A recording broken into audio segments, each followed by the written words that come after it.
This video is to show you how to build a course from scratch within Advance. Once Empower has pushed your class into Advance, you'll see an empty shell like this, and you're going to want to start with your discussions first. If you are going to choose to use an online discussion, this is what we would use first. You can ignore this part if you're not using any discussions, but click on discussion, click new post, title your post, put your discussion prompt here with all the directions that you can. You want to put as many directions as you want. I would highly recommend that you tell them exactly how long it needs to be and what your expectations are here, as opposed to just make them look back into the syllabi. Then once that's done, you scroll down. I would also recommend that you have after commenting, meaning that a student could not go into the discussions early, see what other people have said, and just paraphrase what they have said. So this makes it so they have to do their initial post before commenting on other people's. So any of these other ones, as you scroll down, you do not need category tags, sort order. They will automatically come up as published, so I'll keep that there. Active start date and end date, you don't have to worry about that. But once you put this prompt in here, let's put some test language in here. Click submit. Then your discussion is done. Do that for all of your discussions for your whole course. This is the best way to do it from the beginning, so you have it all done and have it all laid out, so you can just build the class as you have created certain things connected to the gradebook and Dropboxes and course content and so forth. The next thing you would want to do is go to gradebook, click on new gradebook item, and then for this particular one you would want to, this is for the discussion, possible points, 10 points or whatever the points you're going to give it. You can give it a category if you have it in here, and if you have named your categories within your course, you can choose participation, discussion, whatever your category is here. Waiting, exempt, exclude from grading, don't worry about that. Scroll down, don't worry about anything in the description, the date itself. I would click on where it says show letter grade yes, so you allow the student to view the grade, show the letter grades, that's what they will see, and then you want to map it to the discussion post. The only discussion post we have created in this course is one called test. Then you want to do the calculation method. I would recommend sum, so you have some points associated with the initial post and the following posts. You can, when you go back to grade it in the gradebook, you can choose to grade it all in one box or actually split the points up, but it will total into the gradebook whatever the total number of points that are there. Once you're done with that section, you would hit submit, and so on and so forth with all of the discussions. And then also create all of the different assignments, everything that you're going to award a point value on, make sure that that's included in the gradebook so that you can connect the things that you're going to create after this to the gradebook. Then you would create your Dropboxes. Click on Manage Dropbox, Add Dropbox, folder name, you can call it whatever you would like. Don't worry about the file prefix. You would have already created that gradebook item in the gradebook. You would select that. Of course, it's not the test because that's exactly the same thing as the discussion that we had, but pick that one that you created. Then you were to look here, the display restrictions, don't worry about that because we're going to kind of control that within course content. So once you're done there, you would then click submit.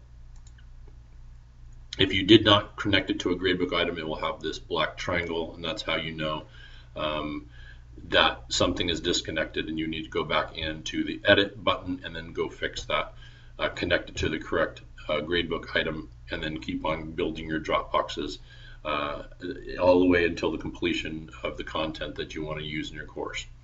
If you want to connect it to turn it in, this is how you do it as the professor. If you are the professor in this class, you'll need to click assignment settings.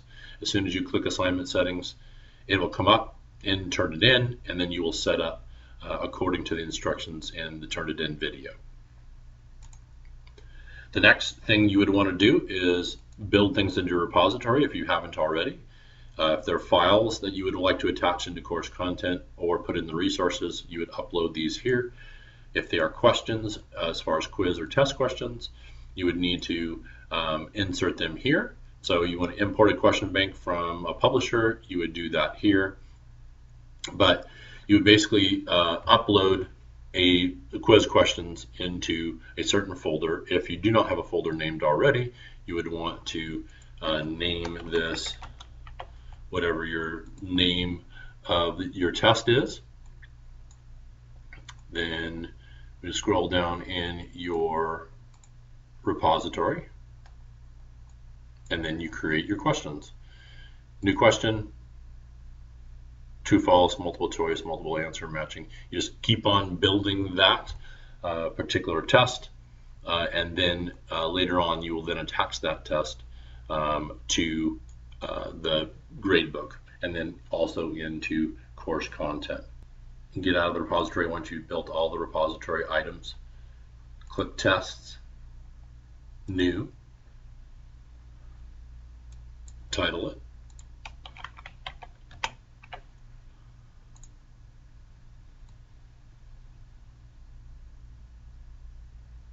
You would not have to worry about anything in the course content unless you want to have an explanation of the quiz to give them an idea of what rules you've set within the quiz itself.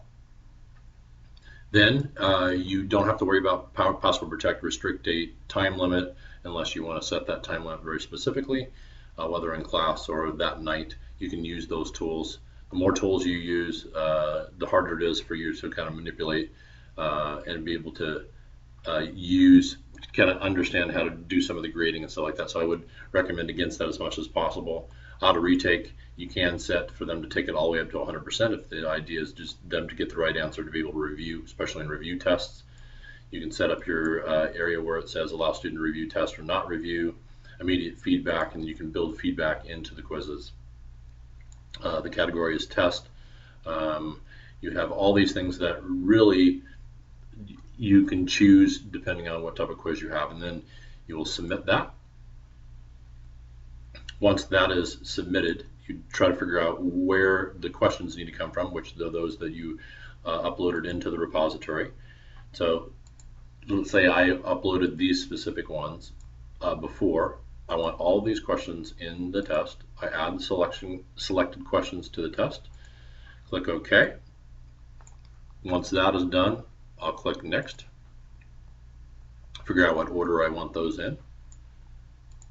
Click over to question values, make sure I have those values set according to what I would like them to be. If you want all questions set to a certain point value, you would put those points in there, click Save, and then those points would divide up according to what you put there. Once that is done, you basically have your test connected so that you would have already set up your questions, connected them in there, made all the adjustments that you needed to make.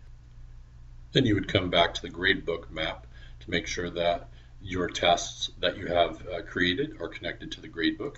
Click on gradebook map, choose the gradebook area where you would like this connect to. Make sure that is connected correctly, and so on and so forth, all the way down with all your tests. And then you're done with the test area.